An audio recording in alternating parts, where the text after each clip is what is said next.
Hello, j'espère que vous allez bien. Aujourd'hui, je voulais vous faire une vidéo favori flop. Ça fait un petit moment que j'en ai pas fait. Donc j'ai décidé de faire un petit peu différemment que d'habitude. Je compte en fait vous présenter les produits au fur et à mesure. Et à la fin de ma présentation, je déciderai si c'est un flop ou un favori.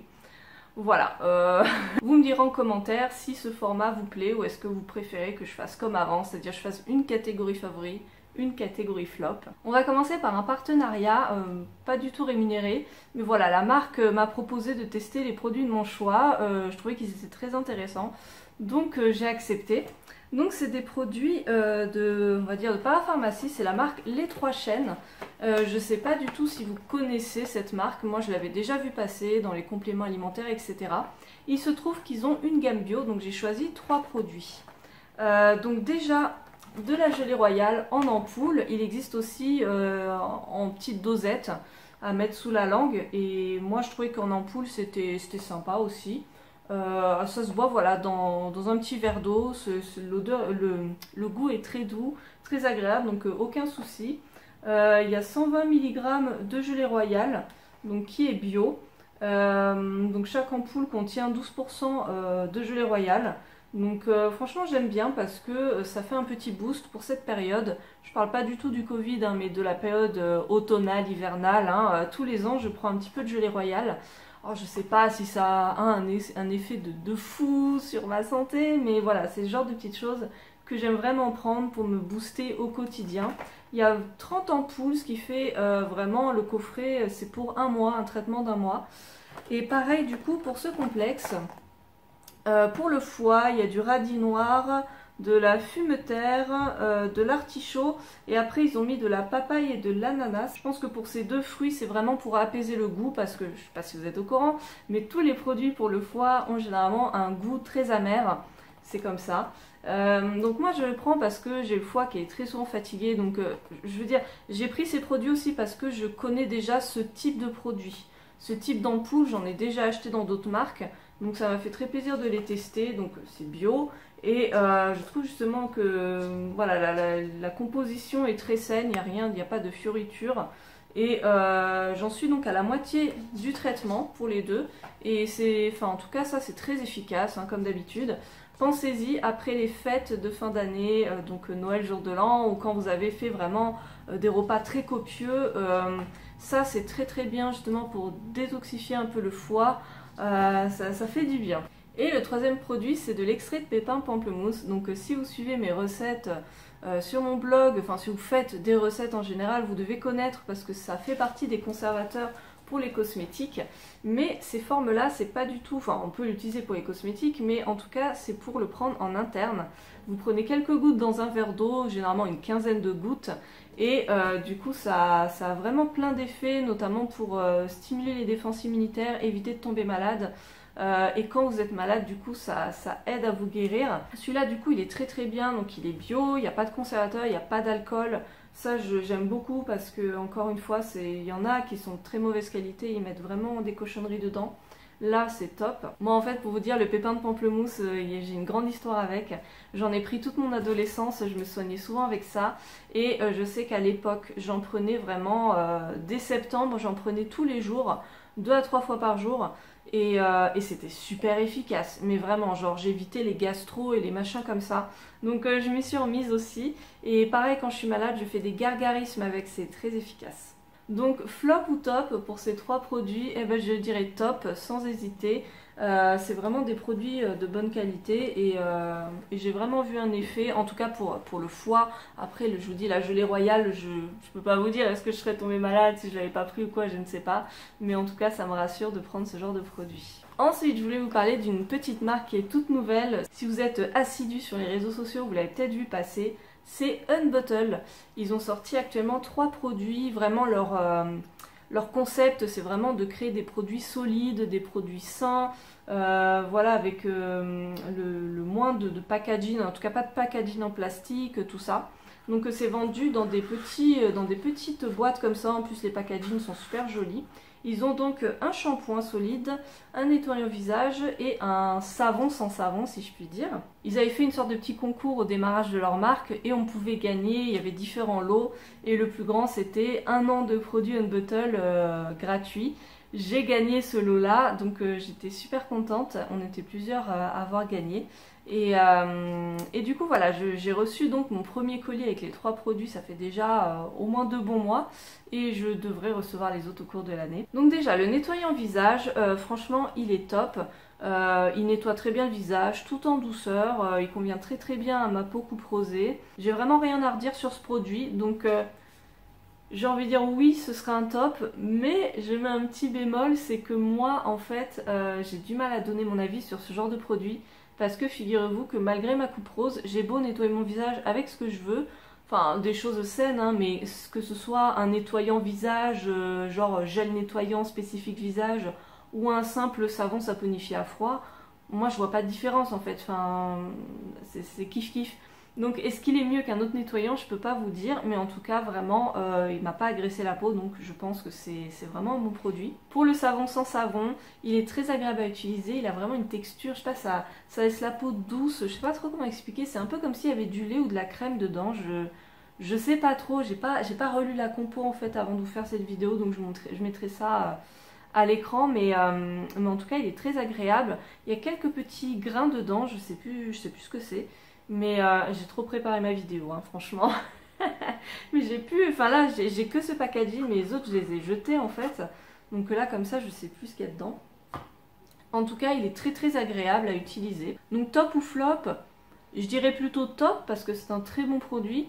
Néanmoins, moi, ce qui me dérange, et c'est la même chose pour les 3 produits, c'est la fragrance. Je pourrais pas vous la décrire, elle est très discrète, donc elle n'est pas écœurante. C'est une senteur un peu poudrée, mais un peu fade. Je sais pas trop comment vous dire, mais c'est pas un parfum gourmand. Et je veux dire, quand je me lave, j'ai quand même envie d'avoir un parfum agréable, pas un parfum terne. Franchement, si vous connaissez ces produits, je serais vraiment contente de savoir ce que vous pensez des fragrances de ces produits. Du coup, là, je sais pas, bah oui, ça lave, mais je préfère mes savons à moi, dans lesquels je mets des petites fragrances, vous voyez. Donc c'est pour ça, j'ai pas le côté waouh, ça sentirait trop bon, là je vous dirais top tout de suite. Et donc le shampoing solide, alors figurez-vous qu'il y a du SCI, donc si vous ne savez pas, c'est un tensioactif solide qui est très utilisé dans les cosmétiques fait maison, fait maison oui, mais aussi les shampoings solides qui sont vendus dans le commerce.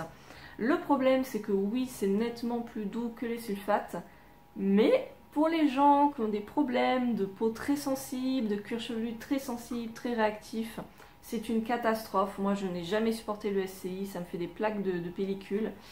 Enfin voilà, du coup, quand j'ai vu qu'il y avait du SCI dedans, je me suis dit, mince, est-ce que ça va me convenir? Du coup, comme je l'ai reçu gratuitement, bon bah, je me suis dit, je vais le tester. C'est pas du tout un partenariat, hein, c'est vraiment juste j'ai gagné les produits, hein, je précise. Et je suis très contente, je suis agréablement surprise, je le trouve particulièrement doux, je ne dirais pas qu'il est extra doux, donc si vous avez vraiment un problème avec le SCI, je ne sais pas s'il vous conviendra, mais je veux dire j'arrive à l'utiliser régulièrement sans que ça me fasse de démangeaison. Disons que si j'alterne tous les 2 shampoings avec un autre shampoing, je n'ai pas de souci. Si j'utilise trop longtemps, effectivement ça commence à me faire des démangeaisons, mais je le mets dans les tops parce que vraiment il est très doux malgré le SCI. Et je l'ai pas dit, mais il lave très bien les cheveux, il mousse très bien, il nettoie parfaitement bien les bains d'huile, vraiment, mais il est trop agréable à utiliser. Je voulais vous présenter les huiles essentielles de la marque La Vie Claire. La Vie Claire, donc c'est une chaîne de magasins bio, et j'en ai un à côté de chez moi, c'est celui qui est dans mon quartier. Bon là c'est Pain Sylvestre, hein, mais j'en ai utilisé plein d'autres. Et en fait, je peux pas vous dire qu'elles sont pas efficaces, parce que ce ne serait pas vrai. Mais donc j'en ai utilisé plusieurs, et je trouve l'odeur un peu étrange. Enfin, c'est pas que ça sent mauvais, mais ça ne sent pas comme d'habitude. Je veux dire, il y a des huiles essentielles comme... qu'est-ce que j'avais pris? Genre le tea tree ou des choses comme ça. La palmarosa peut-être, je sais plus. Enfin, il y a des huiles essentielles comme ça que j'achète depuis longtemps. Donc en fait, j'ai testé plein de marques, que ce soit la Drôme, de Saint-Hilaire, Pranarome. Vraiment, j'ai testé plein de trucs, Aromazone aussi. J'ai jamais eu vraiment de différence. Et là, en achetant la Vie Claire, c'est pas du tout la même odeur. Enfin, comme une odeur fade ou... je sais pas, c'est bizarre en fait. Et je peux pas vous garantir que c'est de la mauvaise qualité. Mais je mettrai un bémol quand même. Je ne veux plus acheter d'huile essentielle chez eux. C'est la dernière qui me reste, Lapin Sylvestre. Mais moi, je doute quand même sur la qualité des huiles essentielles. Donc, je ne vous conseillerais pas leurs huiles essentielles. Donc, en conclusion, je dirais que c'est un flop. Autre produit, la Vie Claire, ce sont les pastilles neutres pour mettre des huiles essentielles dessus. Ce que j'aime beaucoup, c'est qu'elles sont sans édulcorant, sans sucre ajouté. Moi, j'en ai vu genre en pharmacie, franchement, ils mettent des trucs dedans, j'ai envie de dire, mais ça sert à rien. Elles sont bio, donc, et ce que j'aime bien, c'est la forme. Hop, en fait, c'est aussi gros qu'un Doliprane. Voilà, c'est vraiment au format Doliprane. Alors, pourquoi est-ce que je vous dis ça? Parce que moi, j'utilise donc beaucoup ce genre de pastilles quand je suis malade et que je veux prendre des huiles essentielles. Mais en fait, je ne supporte pas les croquer. Je ne sais pas si vous avez testé, mais ça se colle aux dents, hein, ça met toute l'huile essentielle dans la bouche. Enfin, je comprends pas l'intérêt de ces trucs. Du coup, moi, depuis longtemps, ce que je fais, c'est que je les avale comme des Doliprane. Mais selon les marques, elles n'ont pas tout à fait la même taille, donc des fois, je suis obligée de les couper, etc. Et là, au bonheur, elles ont pile poil la taille d'un Doliprane et du coup je peux les avaler mais sans problème. Enfin, moi j'ai pas spécialement de soucis, enfin j'ai pas du tout de soucis pour avaler les gélules. Donc j'adore. Donc ça par contre c'est un top. Allez, j'ai deux derniers petits produits, après je vous parlerai d'une série télé. Donc déjà cet après-shampoing Être de mèche de la marque Propolia.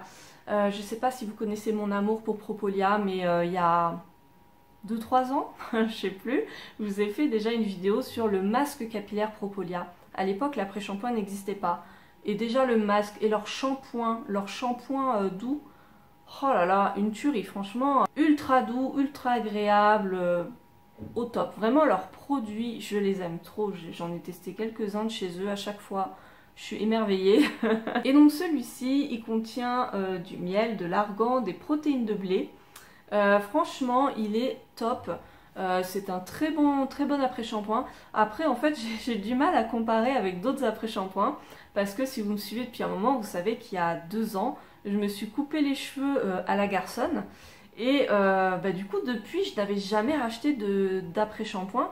Et donc, vous voyez que mes cheveux ont bien poussé et je sais pas, il y a 2-3 mois, je commençais à me dire ah, ça devient un peu compliqué là les shampoings, faudrait peut-être que je pense à en acheter un. J'avais essayé d'en faire un, c'était pas très concluant, mais j'ai d'autres idées, donc je vais retester un truc et vous en parler bientôt, enfin à moins que ce soit un gros flop, mais bon, je pense pas, je ne pense pas. En tout cas, j'ai acheté celui-là et franchement, je trouve qu'il démêle bien, il hydrate correctement les cheveux. Moi en fait, je l'applique et souvent en fait je démêle mes cheveux soit au doigt soit avec mon peigne, voilà, pour bien enlever les nœuds délicatement, et le temps que je démêle tout délicatement ça pose un petit peu et du coup ça fait quand même un petit soin. Il se rince très bien, il ne m'alourdit pas les cheveux. Après j'ai pas les cheveux fins, hein, donc je sais pas ce que ça donnerait, mais en tout cas il a reçu de très bons avis. La compo est clean, il n'y a pas de sulfate, il n'y a pas d'agent quaternaire. Donc, puis il sent très bon, petite odeur un petit peu de miel, donc c'est un top. Un autre produit que je vous ai déjà présenté, vous avez fait 2 revues je crois, 1 ou 2, je sais plus. Bref, sur les déodorants, c'est le déodorant Clémence et Vivien qui s'appelle l'herbacée. Il y a de la menthe poivrée et de la sauge, donc il n'y a pas de sel d'aluminium, il n'y a pas de... il y a du bicarbonate. Il y a donc des huiles essentielles et il y a du bicarbonate. Bon, je l'ai fait tomber, évidemment, il s'est cassé, mais bon, voilà. Donc c'est un format pot comme ça. J'adore, ça sent bien. Mais il n'y avait pas du romarin dedans. Mais attendez. Non mais je bug, mais je suis persuadée qu'il y avait du romarin avant. J'en suis persuadée. Il y avait menthe, romarin, sauge. Ils ont dû changer la compo. En tout cas, ça a vraiment une odeur fraîche de menthe, j'adore. Enfin bon, voilà. Mais en tout cas, voilà, je vais vous représenter parce que franchement, c'est un très bon déodorant. C'était mon déodorant de l'été. C'est vrai que je suis assez difficile niveau déodorant, il faut quelque chose de très efficace. Et du coup, celui-là, c'est top. C'est un top. Bon, on passe à la série télé. J'aime bien vous présenter des trucs un petit peu différents, pas que de la beauté. J'ai découvert une série que j'ai adorée. Ça fait quelques semaines déjà hein, qu'on l'a regardée. C'est Umbrella Academy. C'est une série de super-héros. Pour vous faire le pitch, c'est en gros un homme qui a recueilli 6 ou 7 enfants, je sais plus, qui ont des super pouvoirs et qui les a élevés vraiment dans le but de faut développer vos pouvoirs et tout pour sauver le monde, pour faire des missions, etc. Et en fait la série commence, le père adoptif en question est décédé, ils se retrouvent tous ensemble, ils font le point. Et bref, après, je vous raconte pas la suite, mais il y a plein de choses qui se passent, des histoires de voyage dans le temps, de... Bref, voilà. Et en fait, cette série, je l'ai trouvée très bien menée, c'est-à-dire que l'histoire est très intéressante, très bien développée, il y a une vraie intrigue, on a plaisir à suivre l'histoire, il n'y a pas de longueur. Mon Dieu que je déteste les longueurs qui ne servent à rien, et les dialogues qui ne servent à rien dans les séries, j'ai envie de dire, mais coupez les gars, on s'en fout. Donc ça déjà, donc très bien. Je trouve que les personnages sont très attachants, très bien développés, la fratrie du coup est... Enfin chacun a vraiment sa personnalité, a vraiment sa place dans la série. Je trouve que ils sont bien amenés dans l'histoire et on a plaisir voilà, à les suivre. Les musiques sont très sympas, bon c'est musique un petit peu années 80 et tout, c'est un peu la mode dans les séries en ce moment, mais j'ai beaucoup aimé la BO, que j'écoute du coup sur Deezer. Et encore une fois, chaque épisode se suffit à lui-même, je veux dire il n'y a pas de longueur, on a plaisir, on a envie en fait vraiment de voir l'épisode d'après. Et j'ai trouvé vraiment en tout cas pour la saison 1 que c'était une super série. Je veux dire, même si vous n'êtes pas fan des super-héros, je pense que ça pourrait totalement vous plaire parce qu'il y a plein de sujets un petit peu sociétaux qui sont intéressants à suivre. A l'inverse, j'ai juste après, en fait, avec Benjamin, on a regardé une autre série qui s'appelle Doom Patrol. Et en fait, c'est un peu le même speech, c'est des super-héros qui se retrouvent dans un manoir, oui, parce que dans la Umbrella Academy, ils sont dans un genre dans le château familial, machin. Là, dans Doom Patrol, c'est des super-héros qui sont entraînés par un vieux et qui sont dans un manoir et puis il se passe des choses. Et en fait, il y a beaucoup de gens, de fans, enfin, qui ont fait genre, oui, les deux séries, enfin, il y en a un qui a pompé sur l'autre, blablabla. Bon, en fait, c'est pas du tout les mêmes histoires. Mais juste pour vous dire, même si j'adore les super-héros, j'ai adoré Umbrella Academy, on a détesté Doom Patrol. Franchement, on a regardé que 3 épisodes. Je sais pas comment vous dire, je pense que les personnages sont mal amenés. Franchement, les personnages ne sont pas du tout intéressants. Cette série a eu a beaucoup plu, hein. Elle a eu de bonnes critiques. Mais je vous l'ai déjà dit hein, dans d'autres vidéos favoris, je suis très difficile en série. Et ce que je veux dire, c'est que pour le même pitch... et bah du coup on n'a pas du tout les mêmes ressentis. C'est pas parce que c'est une série de super-héros, c'est pas parce qu'il y a les mêmes éléments que ça marche. Ça va vraiment dépendre de la manière dont ils racontent l'histoire, comment ça se passe, comment on nous présente les personnages. Si on nous présente mal les personnages, bah en fait on s'en fiche de suivre leurs aventures et on s'en fiche de leurs histoires. On n'accroche pas. Donc voilà, Doom Patrol pour moi c'est un flop. Peut-être que vous avez adoré, mais moi je n'ai pas accroché. Oh, et s'il faut que je montre quand même un dernier truc, c'est mes puzzles, c'est ma nouvelle petite passion. Bon, je sais en ce moment, depuis le confinement, c'est hyper à la mode les puzzles. Mais je suis Friendly Beauty qui fait beaucoup de puzzles, ça fait des mois que je la vois faire des puzzles et du coup je me suis replongée dedans. Donc je vais vous montrer mes petites trouvailles. Et du coup n'hésitez pas à me suivre sur Instagram aussi si vous voulez voir l'avancée de mes puzzles. Donc en ce moment, je suis en train de faire celui-là, c'est le Green Turtle de chez Sunsouth. Les pièces sont très rigolotes, j'essaierai de vous faire des inserts. C'est vraiment un format de pièces unique. Alors c'est un 550 pièces, il est pas, voilà, je pense qu'il va être plutôt rapide à faire, mais je trouve ça sympa aussi. Donc très beau puzzle. Ensuite j'ai pris celui-là, qui s'appelle le veau curieux. Moi en fait, je sais pas si vous le savez, je pense pas, mais j'ai une grande passion pour les vaches. Et du coup il me fallait un puzzle avec des vaches et donc on a les petites vaches et le veau curieux il est là, mais je vous montrerai ça de plus près. Donc c'est un puzzle de la marque Masterpieces, c'est aussi un 550 pièces. Et par contre, alors là, je n'avais pas capté, mais les pièces sont hyper grosses. Donc à mon avis, il va être assez rapide à faire. Ensuite, j'ai pris celui-ci, je sais pas comment il s'appelle, en tout cas voilà, c'est des hiboux. C'est un 1000 pièces, c'est de la marque Detoy. Et est-ce que c'est un Andrea Curti? Oui, c'est un Andrea Curti. En fait, la marque Detoy a une illustratrice qui s'appelle Andrea Curti et qui fait des visuels trop mignons. Et donc j'ai flashé sur ces hiboux. J'ai un autre Detoy de Andrea Curti. Donc là c'est toujours à 1000 pièces et c'est en fait la princesse et la grenouille. Et en fait il y a toute une collection avec genre des princesses. Donc là c'est Blanche-Neige avec sa pomme. Là c'est Jasmine je pense. Et là ça doit être la Belle au bois dormant. Donc voilà, moi j'ai pris celui-là. Donc si les puzzles vous plaisent, sachez que je les ai achetés sur planetpuzzle.com. Et voilà, bon, ça y est, c'est fini pour les vidéos, pour les produits favoris, sinon je vais vous en retrouver encore à droite à gauche. Je ferai d'autres sessions une prochaine fois. En tout cas, j'espère que cette vidéo vous aura plu. N'hésitez pas à me dire si vous aussi vous faites des puzzles ou les séries que vous regardez en ce moment. Et je me ferai un plaisir de lire tout ça. Je vous fais plein de gros bisous, prenez soin de vous et à très bientôt. Salut!